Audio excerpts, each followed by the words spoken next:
I guess to start off, I'll say that we've been friends now for, God, it must be nearly 15 years or something. Yes. It's been a long time. And Amazing, you are, you're a 5-element acupuncturist, and also you teach the method as well. Can you just give us a rundown of what that means? To be an acupuncturist? The 5-element bit, I think, necessarily the 5-element bit. Quite imperative. That's a big question. Well, to be a 5-element acupuncturist means that you are primarily of service to other human beings. Meaning that you become what in the tradition is called a heavenly pivot. And very simply, the concept is you have heaven above, earth below, and us little human beings run around between heaven and earth. Heaven's daddy, earth is mummy. And basically, we're given this opportunity to live in this wonderful Garden of Eden, more or less. And then the idea is that some of the people running around in the Garden of Eden get lost. And I'm not getting religious, by the way, but it's quite a nice image. And my job, or all 5-element acupuncturists, is to restore the balance of the 5 elements in that person so that they sit comfortably, peacefully, and happily between the two polarities of life. So it's a very, very simple concept, meaning when we're in balance and in harmony with nature, then we feel good, quite simply.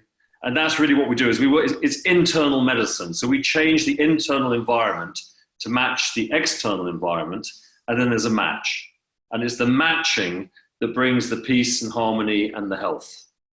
So when I come to see you, and just, you know, in our friendship, obviously we have lots of discussions and conversations around different subject matters, and particularly when I'm in your practice room, we'll have a chat, and then you specifically know where to administer those needles, where you're going to put that needle in my body, and what that's going to do. So you put the needle in, you twist it. What is on a physical level happening when you're doing that?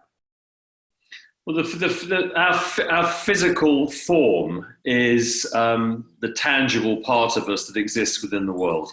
So we have to exist within the world just like a tree has to exist within nature, or a river has to run within the landscape. The idea is that we have to find our rightful place. So when we're diagnosing someone, we're saying, what is it about them that stops them from sitting comfortably in their environment?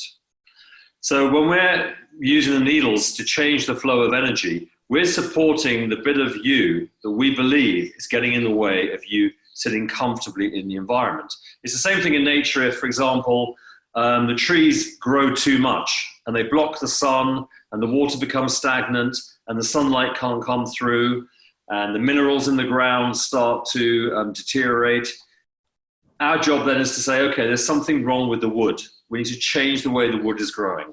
Or for someone else, for example, it could be there's not enough sunlight. So the sunlight's not coming through. So these are weird concepts because we don't think of the elements being inside of us. But the Chinese concept was that everything that's outside of us in nature is also inside of us, the same basic laws. So the needles are, you're just like a gardener going out with your shears or your trowel, and you're changing the internal environment to match the external environment.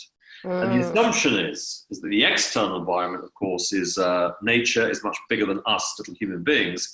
And so it has the kind of dominating factor, it has the trump card. So if we can match nature, everything clicks into place. The problem with human beings is we flip it the other way. We think if nature will fit in with us, then yippee-doo. And as we all know from right now with coronavirus and the environment problems, that ain't gonna work. Exactly. And it's such a lovely notion that we should all feel connected to nature, that our fingertips don't stop here, that it goes into everything around us. But we've moved, of course, so far away from thinking like that in the modern world, and how quick everything is, and how, I guess at times sort of vapid, like we're not necessarily experiencing the real and the deep, because everything feels quite surface. And that's culturally how we've kind of been swimming along. And I really wanted today to focus this conversation on being, which is essentially that. Before we get into that, what does being mean to you? How would you interpret that? How would you articulate what being is?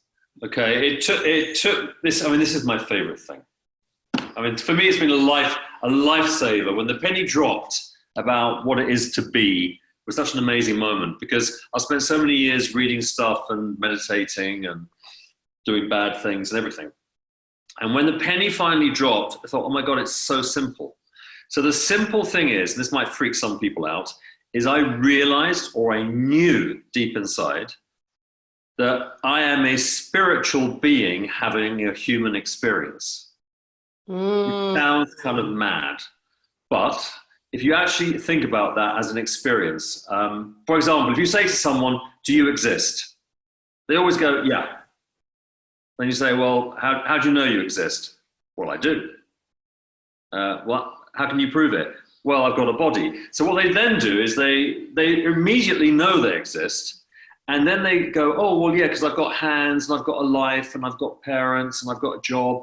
And they define existing through things that happen around them. Whereas when you actually ask them, do you exist? They go, yeah.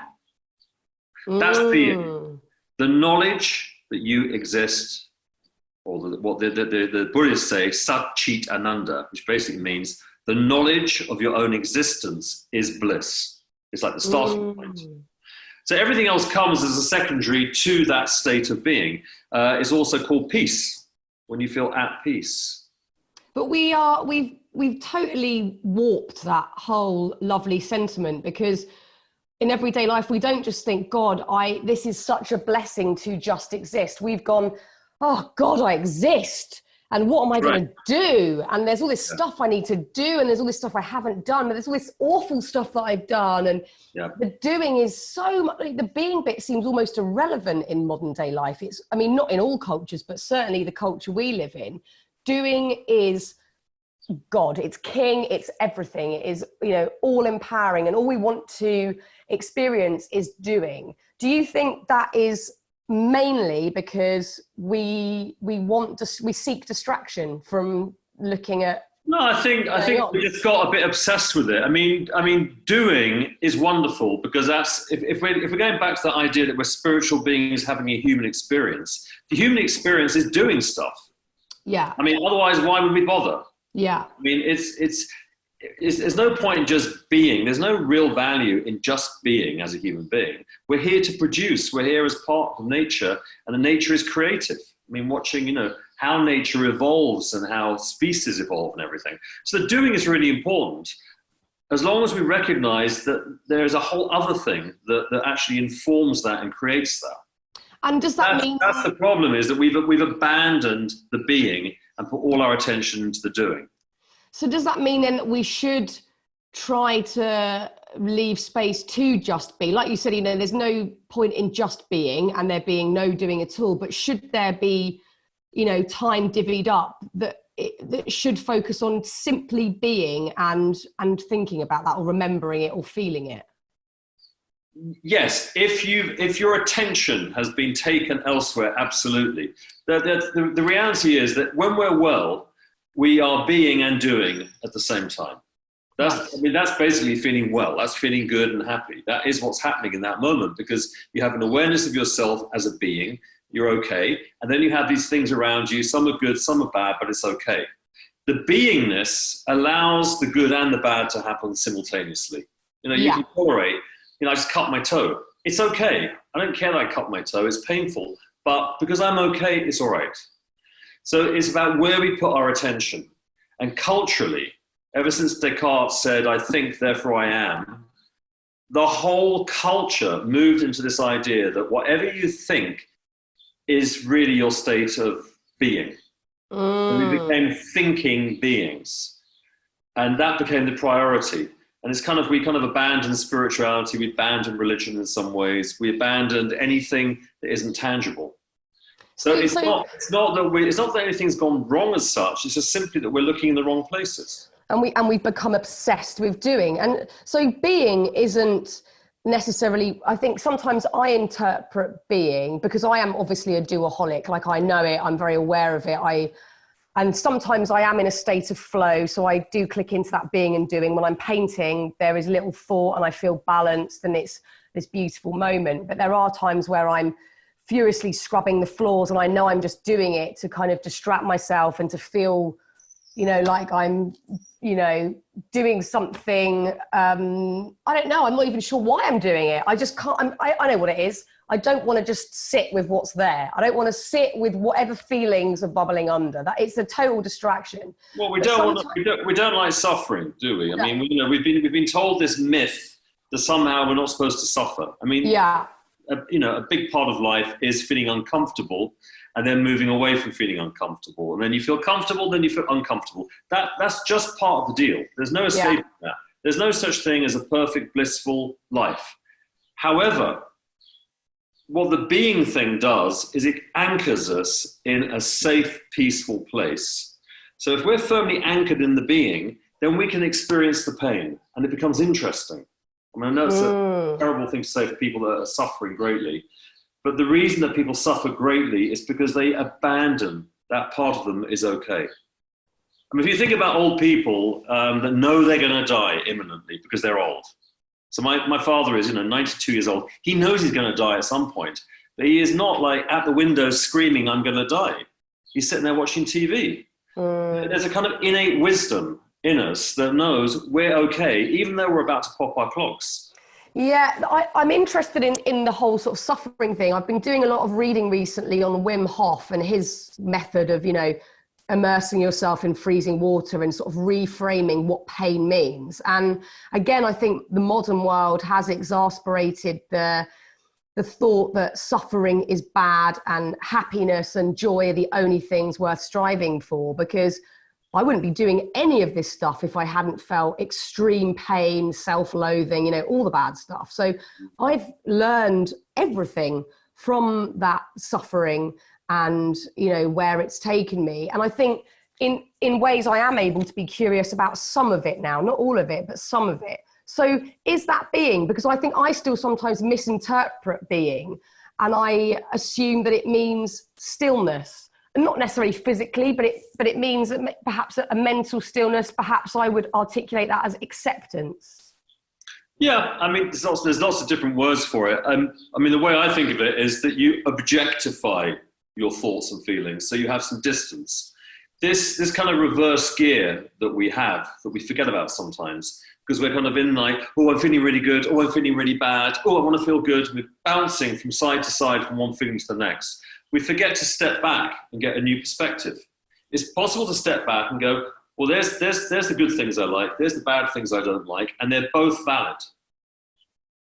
There's night and day. We can't deny that.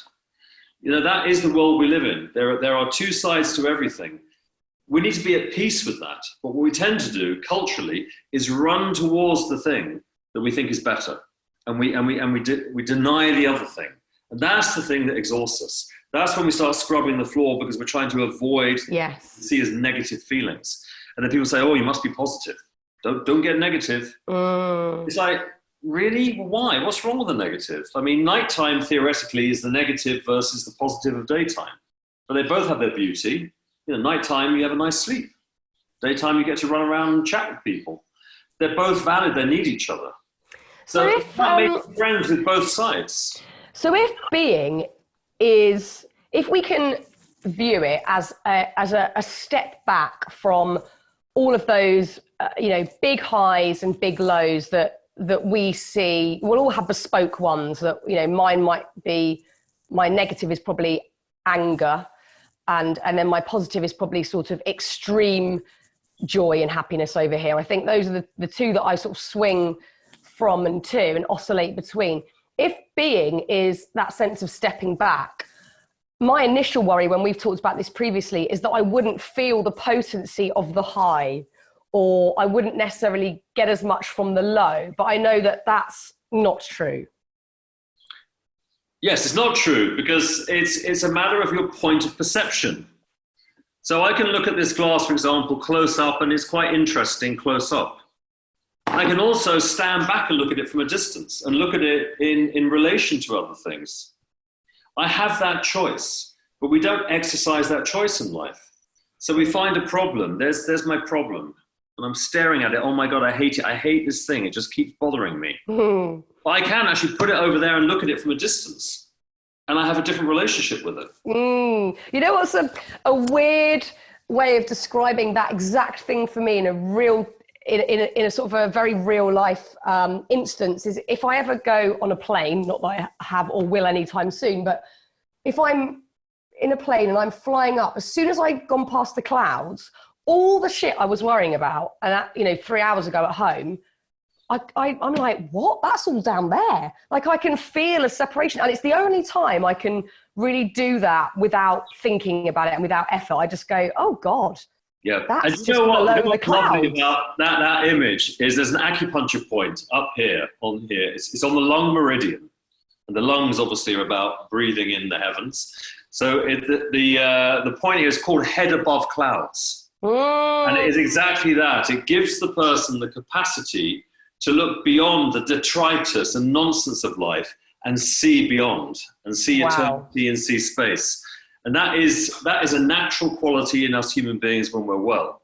The ability to see above everything, to step back and look at everything from above and from a distance. Okay, so that's interesting because one word that we hear battered about all the time, I hear it in relation to myself constantly, and I don't know how comfortable I am with it, is well-being. You know, there's a whole new movement or whatever, but wellness to you or to what it is with these beautiful religions and cultures and ways of life that have been somewhat lost is that wellness is that head above the clouds and having a greater perspective. Is that correct? Well, well-being doesn't really make sense because if and this is a language thing, but being is not well or not well, it is. Being is a state. I love this. It's an internal state that's neutral. When you say, is it well or not well, then you've immediately abandoned being and you've gone into the mind. That's so cool. Oh my God, we need to scrap that language from modern day society. This is genius. Because it puts pressure on people. You see, I mean, well, we're most of our internal organs are there to get rid of the shit. Right. Because all of them are about how we deal with the outside world and how it comes into us, and we filter and we keep the bits we need and we get rid of the rest. Yeah. That says a lot about who we are. What it's saying is that the internal organs are there to maintain the purity of who we are, which is being. But they give us the opportunity to be in a world that's a mix of dark and light and bad things and good things. We're supposed to engage with awful things, but we're supposed to process it and move on from it. Yes. And it's the beingness that enables us to do that. And being has nothing to do with good or bad. It's a natural state that exists within every living thing. I'm so glad I understand that better, because when I feel any slight discomfort with that word being used so much around anything that I'm discussing, I will really understand why. Yeah, I hate it, actually. Yeah, I don't know. I never feel like that's what I'm necessarily doing. I'm just enjoying having interesting conversations and learning. That's all I'm ever doing is learning, because I want to know as much as I can. And it doesn't necessarily fit that terminology. So when we talk about that head above the clouds, or that slight step back to look at what we deem good, bad, ugly, appropriate, inappropriate, you know, we'll all understand that concept. We can all sit here and go, oh yeah, okay, you step back from it. But there'll be moments for all of us where we go, how do we do that? Because sometimes we feel so in it, we are drowning in self-loathing, worry, feeling like the victim. Reverse gear, basically. That's as simple as that, is that you step back from it.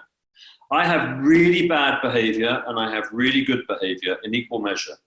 I mean, I know it.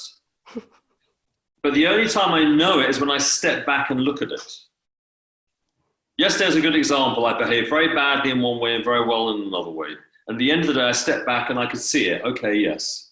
I don't mind that. I don't mind that because when I step back, I'm okay. Right. And I accept my failings and I accept my successes, and it's just as part of life. Are there sort of practical ways in which you can help yourself do that if you're struggling to get a distance from it? You know, does writing it down help? What could be a practical way to go, right, I'm going to slightly remove myself from all these big feelings to look at them? You know, are there any ways? Well, one of my spiritual teachers many years ago said, it's very simple. Just don't believe anything you think. Stop believing your own mind. Question every single thought you have. Because we keep believing our own thought processes and things people have told us and things we've kind of collected over the years. Because if you question everything you think, who's doing the questioning? It's not your mind anymore. It's you, the being. So is that what we call gut instinct or intuition? No, I think intuition is more once you're actually in life and you're negotiating your way through things. I think that's where you kind of make choices about whether you're going to go down the dodgy route or the more profound route or whatever. You know, I mean, it's all okay. I think it's almost more benign. It's simpler than that. I'll tell you, can I read you I hate it when you say, can I read you a poem? I mean, it's the worst thing. I'm only going to read you 4 lines of it because I make everyone sick. But anyway, this is a Rumi poem. And this was part of my penny drop moment. So here he says, out beyond ideas of wrongdoing and right doing, there is a field. I'll meet you there. Where the soul lies down in that grass, the world is too full to talk about. Ideas, language, even the phrase each other doesn't make any sense. But it's that thing about giving yourself permission just to lie down in the grass and stop thinking, stop planning, stop, and to empty yourself completely. Yes. Okay, I weirdly did this quite literally the other day. I was in the thick of all these huge emotions and my son's behavior was really challenging and he hasn't been sleeping and I was questioning my ability as a parent. And I said to Jessie, right, please, can you deal with the rest of bedtime? And I took myself outside and I lay down on the grass underneath this tree in our garden. And I just stared at the tree for about an hour. And I don't think I had necessarily any thoughts or judged myself. I just needed to check out because I'd hit a wall. I was like, I just don't know anything anymore. And I think I sort of instinctively just went and had a lie down just to go, I'm out. I've just checked out. Do you know what I mean? And yeah, I think that's exactly. You've answered your own question there. That's the best way. It's like you hit the reset button. And the way to do it is to have real humility and say, I don't actually know what's going on here. Yes. I surrender. It's hard. I surrender to this situation because I've got no clue. It's so hard because, I can, I guess, try and be a bit too controlling about things. And I like finding solutions. I like problem solving. I like trying to look at things from different angles to see if there's new things we can try. And then sometimes you go, I've literally exhausted all options. I'm literally going to lie under that tree because I had run out of ideas at that point. And I think I saw that as failure in the moment, but I think now I'm talking to you, maybe I don't. No, not at all. I mean, I think the important thing is that there's room for it all. Yeah. It's not about getting rid of anything.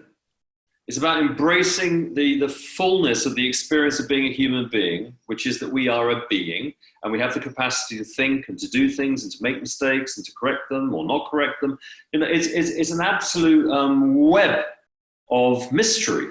Yeah.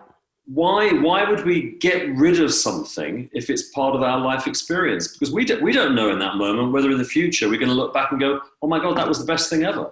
Yeah. But the thing that keeps us sane in this mystery is the being bit. And it's being able to put your attention back on that bit of you that is okay permanently, not conditionally based on what's happening externally. Because we've got no control over anything. I mean, right now, you know a bit about my story with my neighbours and the wall that fell down. Oh, God, yeah. So much. It's so unfair, and I've written all these bleeding heart emails, and yet there's a part of me inside is kind of laughing at myself. I can kind of have a giggle with myself as I'm hating them. But I love that you say that because I think sometimes we look to people that teach or we look to people that we admire or inspire us, and we assume that they are living and breathing what they're teaching without any failure. They're not fallible anymore, all this stuff. And actually what you're saying is, and it takes the shame and the punch out of everything, make mistakes, dislike people, you know, do all the stuff that we think is so, you know, makes us this awful person, but then just at the end of the day, take a step back and go, all right, well, I can see I behaved well there and I behaved badly there. And that's fine. That's being. Yeah, because none of it's true.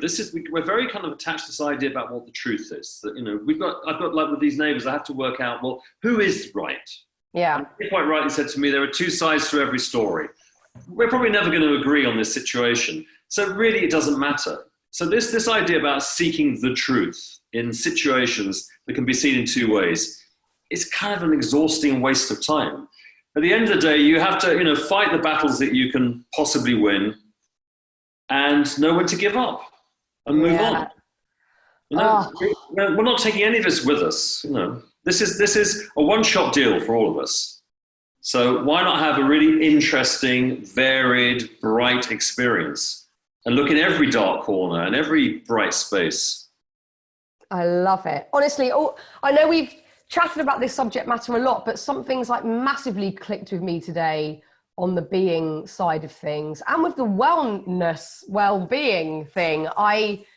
It's made me really think about all that, and I can put it I can implement it to parts of my life I've struggled with recently, and that's massively helpful.